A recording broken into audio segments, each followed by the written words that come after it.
naye kyannaku nnyo. Alvin is no more. Alvin is no more. Alvin is no more. Alvin is no more. Alvin is no more. Alvin takyali kunsi. Omwana wange omuwala oyo yanzitira omwana.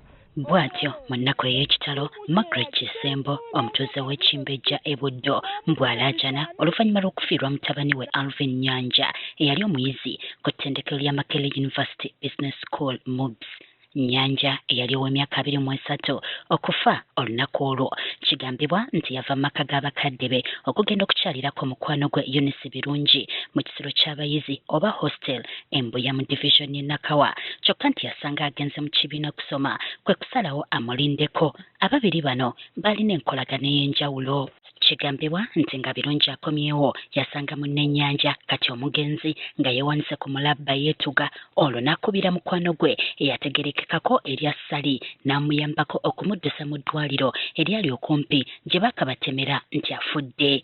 Kisembo agamba nti olunaku olwo mutabani we yamuleka waka ng'alinako gy'alaga gye yava n'agenda mu ddwaliro kuba yali mulwadde nti okutuuka ewaka Nyanja teyamusangawo kyokka nti ssaawa zaalinga 8 n'afuna essimu okuva ewa muwala we ng'amubuuza Nyanja. Kati bwe nkuba ku ssimu ya Alvin omuwala yagirisiivinga ng'akaaba.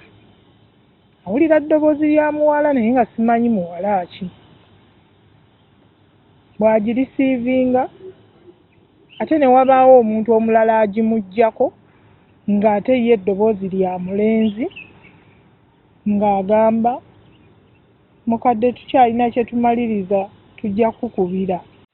Agamba yatandika okubuzaabuzibwa ku kiki ddala ekyali kigenda mu maaso nti era yalemera ku ssimu yaabwe awo yafunira amawulire agakyusa obulamu bwe n'okutuusa olunaku olwaleero. Olwo mpulira omutima gutandika okunkuba. Njikuba omulundi ogwokusatu. Njikuba omulundi ogwokusatu ng'oyo omulenzi bamuyita Sali Julius nga ngamba mukadde Alvin afudde. Mbu nga tannaba kukkiriza kyatuuse ku mwana we ataali mulwadde wadde okuba n'akabonero konna nti alina ekimuluma yafuna essimu ng'eva mu ddwaliro Embuya ng'asabibwa okugenda bunnambiro balabe ekyokukola. Teyali mugumu kimala bw'atyo yasindika mwannyina mukulu w'omugenzi. Dokita nga ngamba omwana wo bamuleese wano ku ddwaliro lyaffe ng'amaze okufa eddakiika 2 agayise. Ng'amaze okufa eddakiika 2 agayise naye mwandyagadde okola postmortem.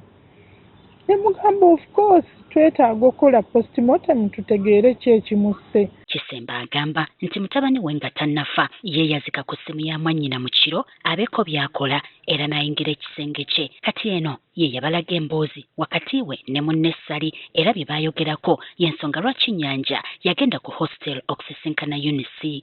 Kati chats ezo zaali zikwata ku muwala Eunice. Nga Sali nga Alvin ayagala kumanya ddala kituufu oyagala girlfriend wange. Biri bwe biti ne bwe biti. Chats zonna nga bwe zaalimu.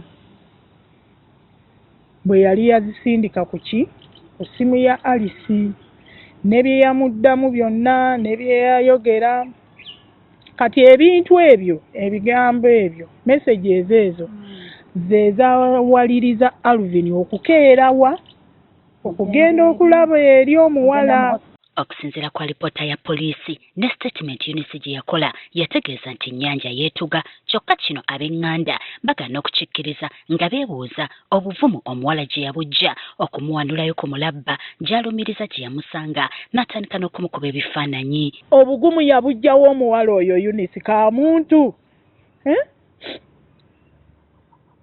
N'amusumulula n'amuteeka wansi n'amusitula kubanga landiredi yamusanga amuleze ku bisambi mbu yeefuula mbu nno simanyi amuteekamu omukka mbu amusanze ali unconscious. Ate bayagamba yeetuga. Omuntu bw'aba yeetuze ng'alengejja avaayo waggulu ng'akyali mulamu. Ate n'ekirala yakubira ate musiguze yakubira Sali eyali mukwano gwa Alvin mbu ate leeta emmotoka tuteekemu Alvin afudde. Kubanze Sali kyekyo kye yaŋŋamba.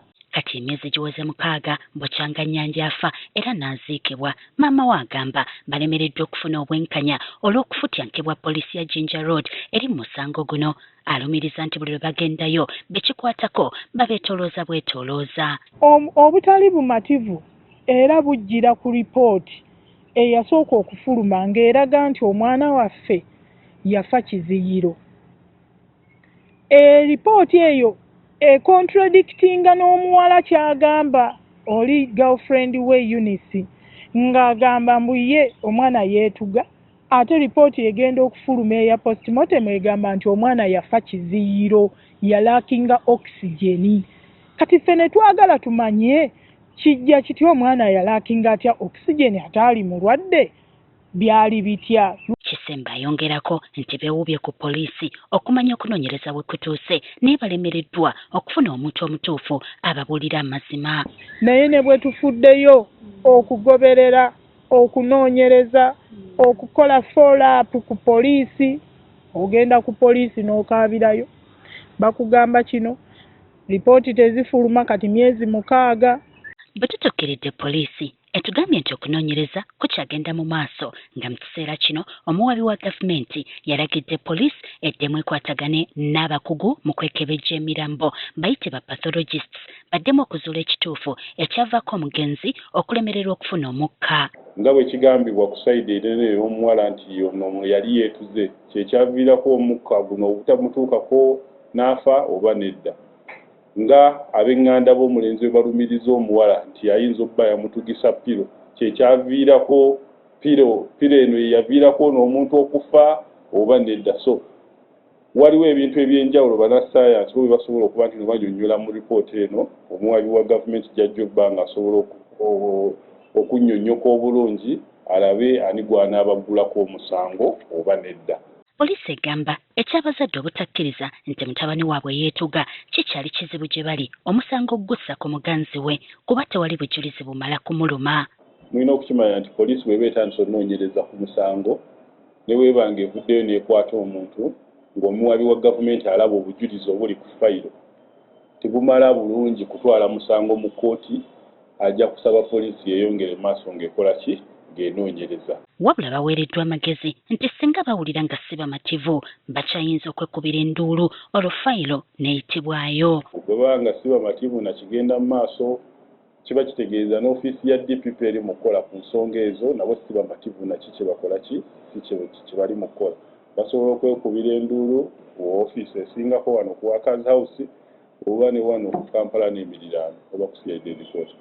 Nti Nnyanja yali mwana mulungi omukozi nga bazadde be bamulinamu essuubi lingi, kale nga n'okutuusa kati tebamanyi kyattisa mwana waabwe. Kati ekirindiriddwa kwe kulaba kiki ekinava mu kunoonyereza kw'abakugu ku biragiro by'omuwabi wa gavumenti oba kinaaleeta obwenkanya. Justin Nakibule, Agafeeyo ku Spark TV.